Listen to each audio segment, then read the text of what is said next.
শুভেচ্ছা। বাঙালিয়ানার প্রদোষের সংবাদে স্বাগত। শুরুতেই শুনে নিচ্ছি সংবাদ শিরোনাম।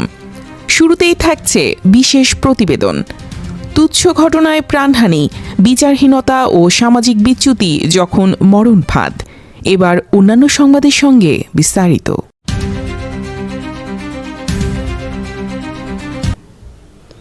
বাংলাদেশে তুচ্ছ ঘটনায় গণপিটুনি ও হত্যার ঘটনা আশঙ্কাজনক হারে বাড়ছে। সম্প্রতি চট্টগ্রামে মুখের দুর্গন্ধ নিয়ে তর্কের জেরে অটো রিকশা চালক খোরশেদ আলমকে নৃশংসভাবে পিটিয়ে হত্যা করা হয়েছে।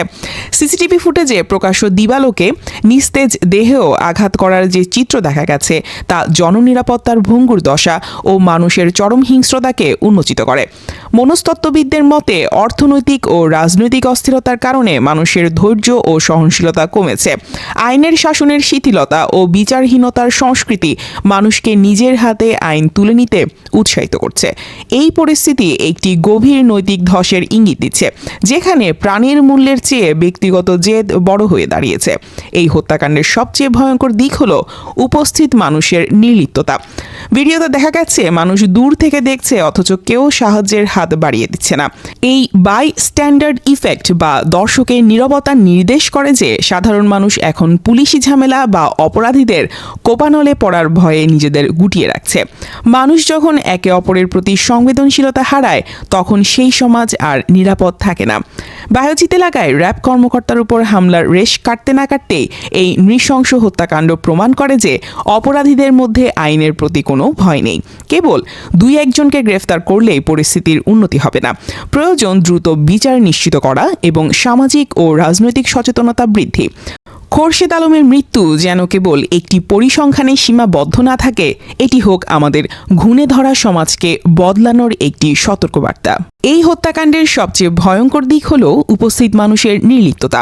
ভিডিওতে দেখা গেছে মানুষ দূর থেকে দেখছে, অথচ কেউ সাহায্যের জন্য হাত বাড়িয়ে দিচ্ছে না।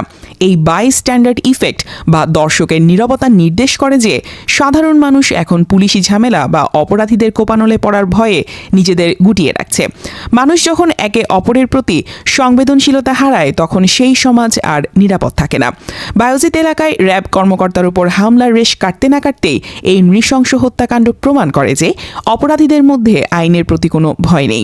কেবল দুই একজনকে গ্রেফতার করলেই পরিস্থিতির উন্নতি হবে না।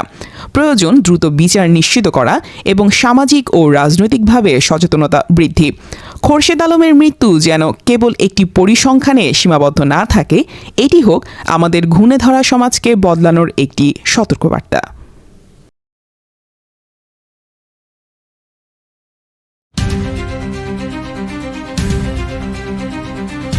পররাষ্ট্র উপদেষ্টা মোহাম্মদ তৌহিদ হোসেন বলেছেন, বাংলাদেশের সংখ্যালঘু পরিস্থিতি নিয়ে ভারতের আনুষ্ঠানিক উদ্বেগ প্রকাশের নীতি সঠিক নয়। বিবিসি হিন্দিকে দেওয়া এক সাক্ষাৎকারে তিনি স্পষ্ট করেন, বাংলাদেশের সংখ্যালঘুরা এদেশের নাগরিক এবং তাদের সুরক্ষায় সরকার তাৎক্ষণিক ব্যবস্থা নিচ্ছে। তিনি বলেন, ভারতের উচিত তাদের সংখ্যালঘুদের যত্ন নেওয়া, ঠিক যেমন আমরা আমাদের নেই। উপদেষ্টা আরও জানান, শেখ হাসিনাকে আশ্রয় দিয়ে ভারত বাংলাদেশের সংবেদনশীলতাকে গুরুত্ব দেয়নি। তিনি পাকিস্তানের সঙ্গে সম্পর্ক স্বাভাবিক করার প্রচেষ্টাকে জাতীয় স্বার্থ হিসেবে উল্লেখ করেন এবং জামায়াত ইসলামীকে একটি বৈধ রাজনৈতিক দল হিসেবে অভিহিত করেন। ভারতের ভিসা জটিলতা ও বাংলাদেশকে পরিবার বহির্ভূত দেশে শ্রেণীবদ্ধ করার সিদ্ধান্তকে তিনি অতিরিক্ত প্রতিক্রিয়া বলে মন্তব্য করেছেন।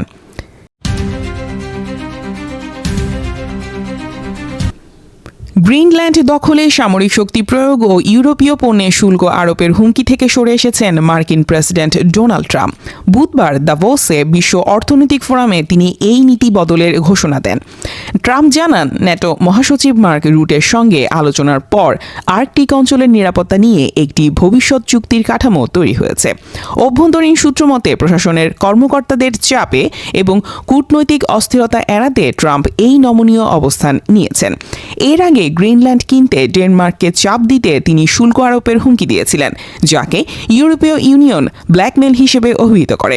বর্তমানে সামরিক অভিযানের বদলে দীর্ঘমেয়াদী চুক্তির মাধ্যমে লক্ষ্য অর্জনে গুরুত্ব দিচ্ছে হোয়াইট হাউস।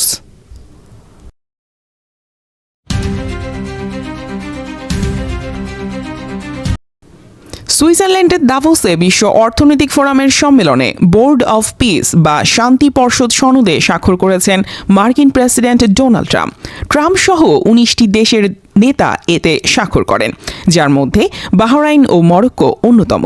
হোয়াইট হাউস নিশ্চিত করেছে এই স্বাক্ষরের মাধ্যমে সংস্থাটি এখন থেকে আন্তর্জাতিকভাবে কার্যকর। গাজা পুনর্গঠন ও বিশ্বজুড়ে সংঘাত নিরসনের লক্ষ্যে গঠিত এই পর্ষদকে ট্রাম্প জাতিসংঘের বিকল্প হিসেবে অভিহিত করেছেন। ইতোমধ্যে সৌদি আরব, পাকিস্তান ও ইসরায়েল সহ 35টি দেশ এতে যোগদানের ঘোষণা দিয়েছে। তবে নিরাপত্তা পরিষদের স্থায়ী সদস্যদের মধ্যে ফ্রান্স ও যুক্তরাজ্য যোগ দিতে অস্বীকৃতি জানিয়েছে এবং রাশিয়া ও চীন এখনও পর্যবেক্ষণে রয়েছে।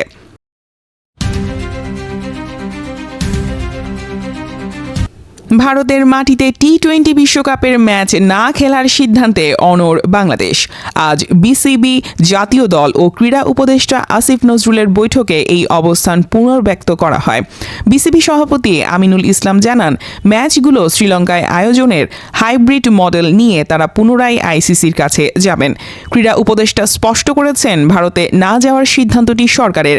আইসিসি 24 ঘন্টার সময়সীমা দিলেও খেলোয়াড়দের নিরাপত্তা ও মানসিক স্বস্তিকে সর্বোচ্চ অগ্রাধিকার দিচ্ছে বিসিবি।